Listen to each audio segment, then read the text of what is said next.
Qu'est-ce qui se passe? Elle veut pas qu'on fasse les œufs à la neige. C'est pas juste. Moi, j'ai tout préparé. C'est pas ça.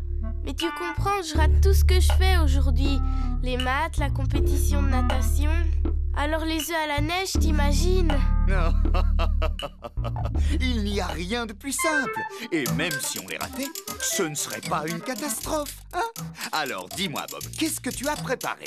10 œufs, 1 litre de lait, 630 g de sucre en poudre, un bâton de vanille, de l'eau et du sel. C'est tout ce qu'il faut pour un gros dessert comme ça? C'est la magie de la cuisine. Mais au fait, c'est quoi des œufs à la neige? Des blancs d'œufs battus et montés en neige qu'on fait cuire. C'est ça que j'ai peur de rater. Avec une crème vanille et du caramel. Moi, je sépare les blancs des jaunes, d'accord? Prune, tu veux bien nous aider?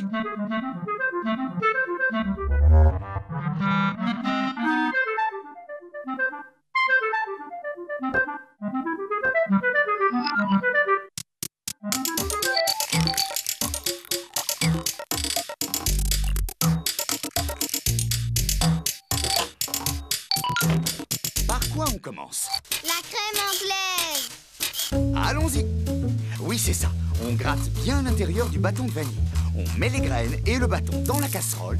On ajoute une cuillère à soupe d'eau, 1 litre de lait, une pincée de sel et on met à chauffer. Voilà, sur feu moyen.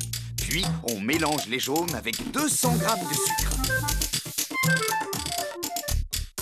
On peut utiliser le fouet électrique? Oui, 4 minutes à vitesse moyenne, si tu veux bien, jusqu'à ce que les œufs blanchissent. Le lait va déborder, Michel, vite! Je m'en occupe. Il est presque à ébullition. On va pouvoir le verser sur les jaunes. Je fais quoi, moi? Mélange doucement, si tu veux. Bob, tu veux bien apporter une autre casserole? Et maintenant, on commence la crème anglaise. On y verse le mélange et on le met sur le feu, à feu très doux. Puis, on tourne sans arrêt en raclant le fond jusqu'à ce que la crème épaississe, pendant environ 10 minutes. Ça irait pas plus vite si on augmentait la chaleur? Absolument pas. Et c'est le premier secret de la recette. La crème ne doit pas bouillir. Elle ferait des grumeaux. Environ 10 minutes, c'est plutôt vague. Mais vous verrez, il y a un truc pour voir si la crème est assez épaisse. On monte les blancs maintenant? Oui, et avant, on n'oublie pas de nettoyer le fouet. Alors, pour cuire les blancs, on remplit le plat à gratin d'eau chaude aux 3/4, d'accord? Et on règle sur feu doux. Ça y est, j'ai mis le sel. Je peux commencer à la vitesse lente? Oui, 30 secondes, pas plus. Et on passe à vitesse moyenne jusqu'à ce qu'il soit presque monté. Je vais avoir besoin d'un glaçon. Pourquoi? T'as trop chaud? C'est pour la recette. Encore 2 minutes de patience et vous saurez. Regardez, les deux côtés restent bien séparés. Et voilà comment on vérifie si la crème est assez épaisse. Ensuite, on la verse dans un saladier. Michel, tu m'oublies ou quoi? Est-ce que je passe à la vitesse supérieure? Oui, mais il faut ajouter doucement 100 g de sucre en pluie fine, jusqu'à ce que ça devienne bien ferme. Je fais quoi de mon glaçon? Je le regarde fondre? Oui, mais dans la crème anglaise. Allez, vas-y, n'hésite pas, tourne avec le fouet. Tu le fais fondre complètement, car si on laisse la crème trop chaude, elle risque de tourner. Ça y est, il n'y a plus de glaçon. Très bien, on va mettre la crème au réfrigérateur, 2 heures au minimum. J'ai fini. Très bien, Prune, ils sont bien fermes. Alors, il nous faut un torchon propre et une grande cuillère. Pour essuyer quoi? Rien, mon grand, on l'étale à côté de la cuisinière. Si si on les cuit dans l'eau, ils ne vont pas être trop fades? Ça, c'est le 3e secret de la recette. On prend un 6e des blancs avec une cuillère. On forme une boule grosse comme ça. On la fait glisser dans l'eau qui ne doit pas bouillir. Sinon, ça abîmerait les blancs. Exactement. Si on les cuit trop fort, ils perdent leur fermeté. Après 2 minutes et demie, on les retourne délicatement et on les poche encore 2 minutes.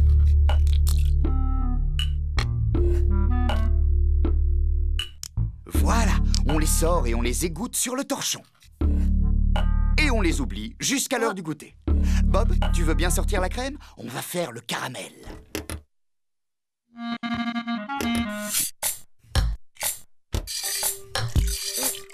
Qu'est-ce qu'il y a? Tu vas les écraser comme ça. Prends une spatule.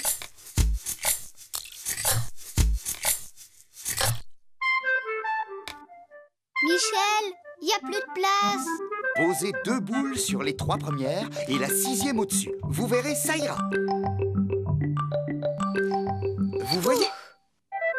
Maintenant, il faut 330 g de sucre et 7 centilitres d'eau. On verse l'eau et le sucre. Puis, on met sur feu très fort. Là, on voit le sucre fondre. Il commence à bouillir.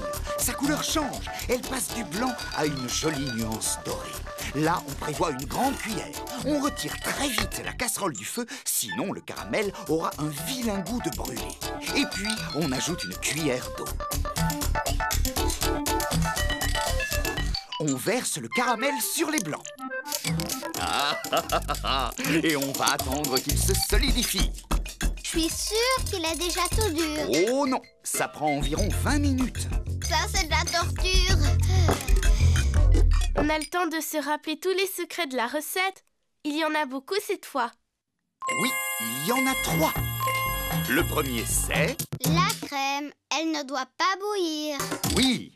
Le deuxième, Il faut mettre un glaçon dans la crème. c'est ça. Et le troisième, Je sais, il faut pocher les blancs dans de l'eau, pas dans du lait. En tout cas, elle est pas ratée. «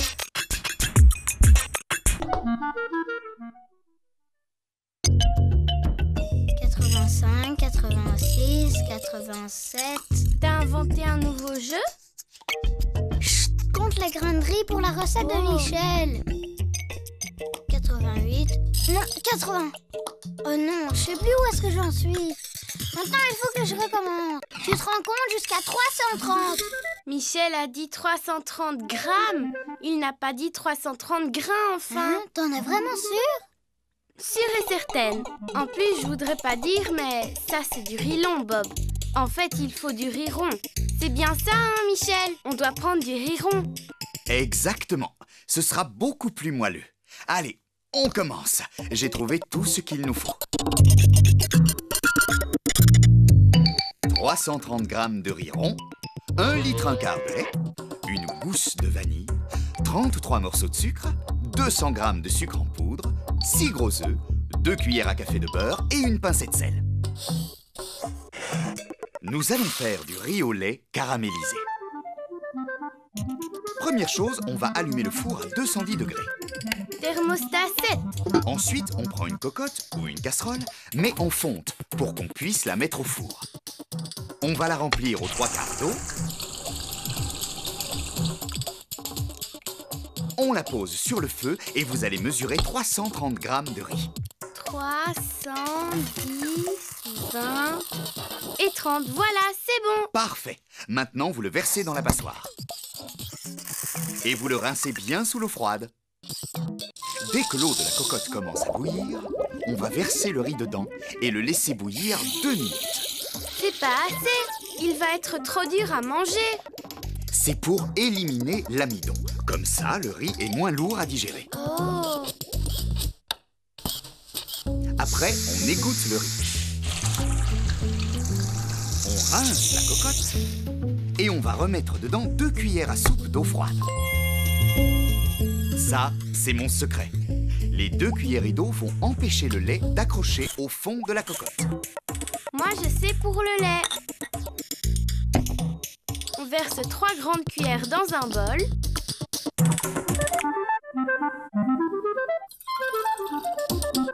1 litre, 1/4 dans la cocotte. Bien. Ensuite, on découpe la gousse dans le sens de la longueur et on gratte à l'intérieur. T'as vu, Prune, ça fait des petits points noirs sur le lait. Ce sont les graines. On continue. Bob, le sucre en poudre. Le voilà. 200 grammes. Et le beurre, Michel? 2 cuillères.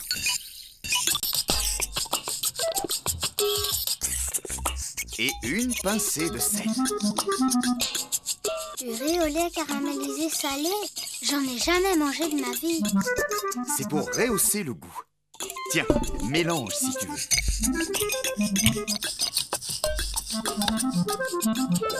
Ça bout. On va ajouter le riz, couvrir et mettre au four pendant une demi-heure. Oh. Maintenant, on va préparer le caramel. Vous pouvez mettre le sucre dans le moule à Charlotte. T'es sûr qu'il y en a 33, Prune? Oui. Si t'en as pas mangé quelques-uns au passage. Ajoutez seulement 5 centilitres d'eau, ça suffira. Hé, attends! Bien, pose le moule sur le feu, Prune. Il vaut mieux que ce soit un adulte qui fasse le caramel, on peut se brûler.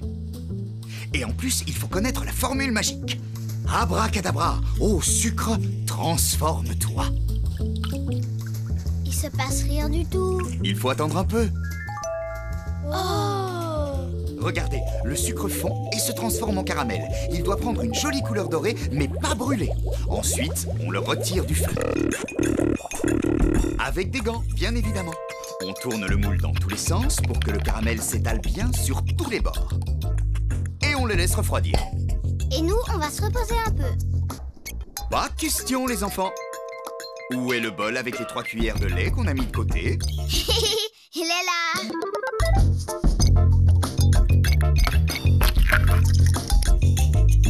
On va séparer 6 jaunes d'œufs des blancs et les ajouter au lait du bol. On mélange bien.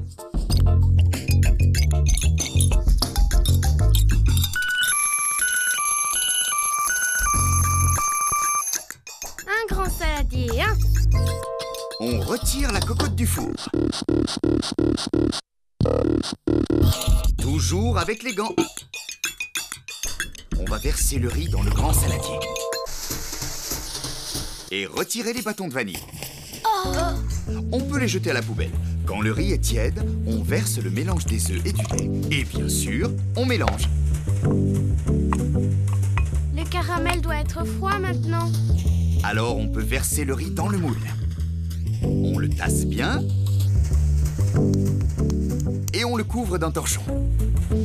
Quand il sera froid, on le mettra au réfrigérateur pendant 8 heures. 8 heures? Ça ne fait qu'une nuit, les enfants. Allez, à demain.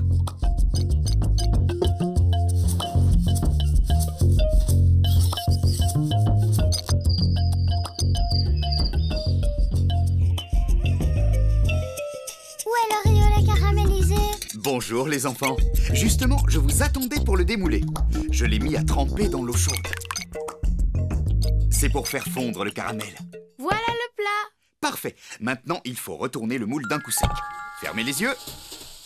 Attention, ouvrez-les maintenant. Waouh! Il reste encore du caramel. Tu peux le racler avec ta cuillère et le mettre sur ton riz. Tiens. Merci, Michel.